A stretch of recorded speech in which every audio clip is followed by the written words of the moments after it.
నమస్తే, welcome to ప్రజానాడి news. నేను మీ రణధీర్. గత 2 సంవత్సరాల నుంచి చూస్తున్నాం తెలంగాణ రాష్ట్రంలో హత్యలు రోజు రోజుకు పెరుగుతూనే ఉన్నాయి. లా అండ్ ఆర్డర్ ఉన్నా కూడా ఎందుకు ఇంత చెలరేగిపోతున్నాడో తెలియనిటువంటి పరిస్థితి కనబడింది. అక్రమ సంబంధాల నేపథ్యంలో, అనుమానాల నేపథ్యంలో, లేకపోతే పాత కక్షలతో కూడా హత్యలు చేసుకునే పరిస్థితి మనం చూసాం. ప్రశ్నించేందుకు కూడా మనం గతంలో కూడా భూపాలపల్లిలో కూడా ఒక వ్యక్తిని కూడా చంపేస్తున్నటువంటి ఘటన కూడా చూసాం. అదేవిధంగా మళ్ళీ మెదక్ జిల్లాలో కూడా రోజు ఒక ఘటన కూడా చోటు చేసుకుందని చెప్పక తప్పదు. చూడొచ్చు ఒకసారి వార్త. హత్యకు ప్రతీకార హత్య, పాత కక్షలతో ఆటోతో ఢీ కొట్టి యువకుడి మర్డర్. ప్రతిగా నిందితుడి తండ్రిని చంపేసిన బంధువులు. ఒకే రోజు 2 హత్యలతో భయాందోళనలో ప్రజలు. మెదక్ జిల్లా చిన్నశంకరంపేట మండలంలో ఈ ఘటన. మెదక్ జిల్లా చిన్నశంకరంపేట మండలం సూరారం గ్రామం ఒక్కసారిగా ఉలిక్కిపడింది. హత్యకు మరో ప్రతీకార హత్య జరగడంతో ఎప్పుడు ఏం జరుగుతుందోనని ప్రజలు భయపడుతున్నారు. వివరాలకి వెళ్తే, గ్రామానికి చెందినటువంటి యాట శ్రీధర్ వరుసకు చెల్లి అయిన యువతిని 15 రోజుల క్రితం పెళ్లి చేసుకున్నాడు. ఈ విషయంపై 2 కుటుంబాల మధ్య కక్షలు పెరిగినట్టు తెలుస్తోంది. మరోవైపు యాట శ్రీధర్కు అదే గ్రామానికి చెందిన ప్రభాకర్కు గతంలో ఆటో విషయంలో గొడవ జరిగి శ్రీధర్పై ప్రభాకర్ కత్తితో దాడి చేసినట్లు సమాచారం. ప్రభాకర్పై చిన్నశంకరంపేట పోలీస్ స్టేషన్లో హత్యాయత్నం కింద కేసు నమోదైనట్లు తెలుస్తోంది. ఈ విషయంపై కక్ష పెంచుకున్న ప్రభాకర్ నిన్న యాట శ్రీధర్ను చేగుంట మండలం అనంతసాగర్ గ్రామంలో తన స్నేహితులతో కలిసి ఆటోతో ఢీ కొట్టడంతో తీవ్రంగా గాయపడ్డ శ్రీధర్ చనిపోయాడు. అనంతరం నిందితులు అక్కడి నుంచి పారిపోయారు. తూప్రాన్ డీఎస్పీ నరేంద్రగౌడ్ ఘటనా స్థలాన్ని పరిశీలించి శ్రీధర్ మృతదేహాన్ని పోస్టుమార్టం నిమిత్తం ప్రభుత్వ ఆసుపత్రికి తరలించారు. ఇక తండ్రిని చంపి డ్యాంలోనే పడేసి యాట శ్రీధర్ హత్య తర్వాత ఆయన కుటుంబీకులు సైతం ఆగ్రహంతో ఊగిపోయారు. ఈ క్రమంలో నిందితుడు ప్రభాకర్ తండ్రి యాదగిరి మృతుడు శ్రీధర్ బంధువులకు రాత్రి తారసపడగా ఆయన్ని పట్టుకొని హత్య చేసి మాసాయిపేట మండలం అక్కంపేట హల్దీ డ్యాంలో పడేసినట్లు విశ్వసనీయ సమాచారం. విషయం తెలుసుకున్న పోలీసులు యాదగిరి మృతదేహాన్ని నర్సాపూర్ ప్రభుత్వ ఆసుపత్రికి తరలించారు. ఒక రోజు వ్యవధిలోనే 2 హత్యలు జరగడంతో గ్రామంలో ఉద్రిక్తత పరిస్థితి నెలకొంది. ఎప్పుడు ఏం జరుగుతుందోనని ప్రజలు భయంగా గడుపుతున్నారు. ఇలాంటి అవాంఛనీయ ఘటనలు జరగకుండా కూడా పోలీసులు గ్రామంలో పికెట్ ఏర్పాటు చేసినట్లుగా మనకు తెలుస్తూ ఉన్నది. అంటే ఏదో ప్రేమ వివాహం చెల్లిని యువతిని పెళ్లి చేసుకున్నాడని ఉద్దేశంతో వాళ్ళిద్దరు గొడవలు పడి ఇట్లా హత్యలకు పాల్పడడం జరిగింది.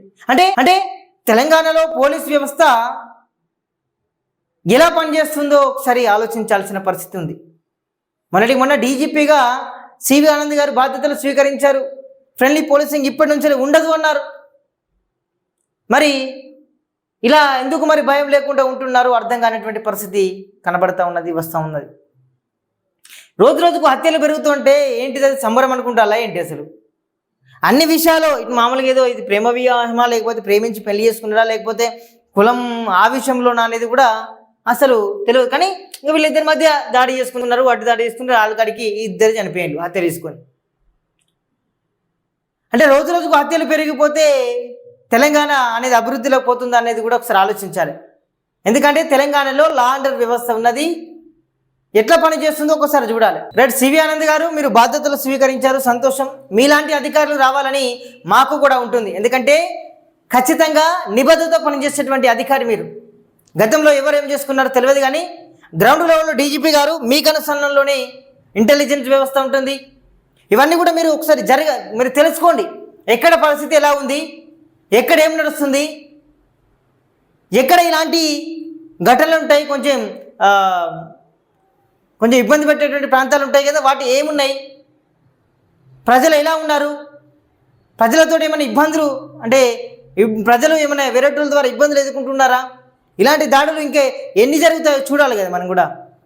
అంటే మీరు కఠినంగా ఉంటే, మీ యొక్క శిక్షలు కఠినంగా ఉంటే ఇలాంటివి ఘటనలు పునరావృతం కాకుండా ఉంటాయి. ఈ మధ్యలో చంపడం కామన్ అయిపోయింది. ఒక్కొక్కనికి ఏమున్నది, చంపుతాను, 4 రోజులు జైలు ఉంటాను, బెయిల్ తెచ్చుకుంటాను, బిందాస్గా తిరుగుతాను.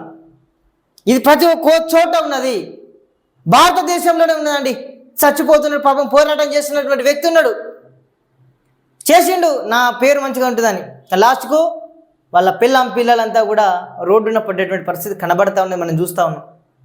ప్రశ్నించిండు అయిపోయింది. పేరు ఓ సచ్చిన అంటే ఒక 15 రోజుల వరకు దినాల వరకు అరే పాపం అన్నారు. ఇప్పుడు అతని పేరు కూడా తీసుకుంటలేరు.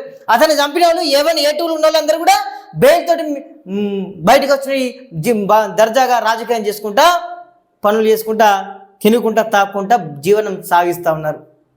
ప్రశ్నించేటోడు అటే అయిపోయాడు. ఏదో కబ్జాలకు అది వెలుగడి చంపితే బెయిల్ తోటి బయటకు వచ్చిండు. హత్యలు జరుగుతున్నాయి. ఎందుకు జరుగుతున్నాయంటే శిక్షలు కఠినంగా లేకుండా రాజకీయాలకు కొమ్ము కాల్చడం వల్ల ఇలాంటి హత్యలు పెరుగుతున్నాయి. నువ్వు అదే ఈ హత్యలకు సంబంధించి కఠినంగా శిక్షలు ఉంటే వాళ్ళకు బరాబరి నువ్వు ఎవరైతే చంపినో వానికి కూడా కఠినమైన ఏదైనా ఒక శిక్ష అయ్యి బిడ్డ ఇంకోసారి వేరేటోడు ఇవ్వాలంటే వణుకు పుడుతుంది ఎవరికైనా కూడా. శిక్షలు కరెక్ట్గా లేవు. బట్టి దానికి పేదోడు ఇట్లా చేస్తే ఏదో శిక్షలు ఇస్తారు, పెద్దోడు చేస్తే చేయడేంటి మరి?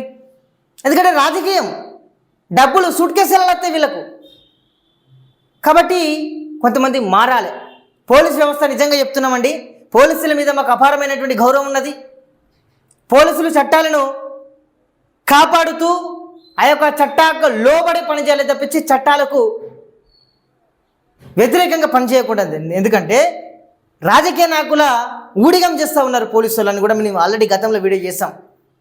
మీరు కరెక్ట్గా మీ చట్టాలను, మీ ల్యాండ్ ఆర్డర్ను తప్పకుండా మీరు నిర్వర్తిస్తే ఇలాంటి హత్యలు, ఇటాలు మానభంగాలు, రేపులు ఇవి కూడా జరగవని కూడా మనకు తెలుస్తూ ఉన్నది. నిజమా కాదా ఒకసారి ప్రజలారా మీ అభిప్రాయాన్ని కామెంట్ చేయండి. ఇలాంటి హత్యలు ఏంది కోకోళ్ళుగా చంపుకున్నారు, ఆల్రెడీ అయిపోయింది. వాళ్ళ కుటుంబాలు ఆగమైనట్టేనా? ఇంటి పెద్ద అయినట్టేనా? ఎటుపోతున్నది సమాజం? కొంతమంది పోలీస్ ఆఫీసర్లు ఉన్నారు, వాళ్ళకు శబా చెప్తే, ఎందుకంటే వాళ్ళు నిక్కచ్చిగా పనిచేస్తున్నారు. కానీ ఏం జరుగుతుంది? రాజకీయంగా వాళ్ళను ఒత్తుతున్నారు, వాళ్ళను పైకి లేకుండా చేస్తున్నారు, లేకపోతే ఏదో పనికిరాని పోస్ట్ ఇస్తున్నారు. కానీ నిబద్ధత పనిచేసే నాయకులకు అంటే అధికారులకు ఒక మంచి పోస్టింగ్ ఇస్తే ఇలాంటి ఘటనలు జరగకుండా ఉంటాయి. సివి ఆనంద్ గారు, మీ గురించి మాకు తెలుసు, మీ పనితనం ఏంటో తెలుసు, మీ నిబద్ధత ఏంటో తెలుసు, మీ వ్యక్తిత్వం ఏంటో తెలుసు, మీ పనితనం కూడా మరీ తెలుసు. కాబట్టి ఇలాంటి హత్యలు మీ పీరియడ్లో పునరావృతం కాకుండా ఉండేలా చూసుకోండి ఆనంద్ గారు. ఎందుకంటే హత్యలను ప్రేరేపిస్తున్నట్లుగానే కనిపిస్తూ ఉన్నది కొన్ని చోట్ల చూస్తే. హత్యలు ఇన్ని జరుగుతూ ఉన్నాయి, మరి ఎందుకు ఇట్లా ఫుల్ స్టాప్ జరగడం లేదు? ప్రతి చోట ప్రతి అడుగున హత్యలు ఈ మధ్యలో కామన్ అయిపోయింది, ఒక ఫ్యాషన్ అయిపోయింది. కత్తి పట్టుకుంటున్న పర్రాని అది మనం చంపుతున్నారు. అదేవిధంగా గన్నులు తెచ్చుకొని వాటిని పేల్చుతున్నటువంటి పరిస్థితి. గొడ్డలతో నరుకుతూ ఉన్నారు, లేకపోతే పురుగుల మందు, అదేవిధంగా ఎలుకల మందు బలవంతంగా తాగితే చంపుతున్నటువంటి ఘటనలు మనం చూసినాం.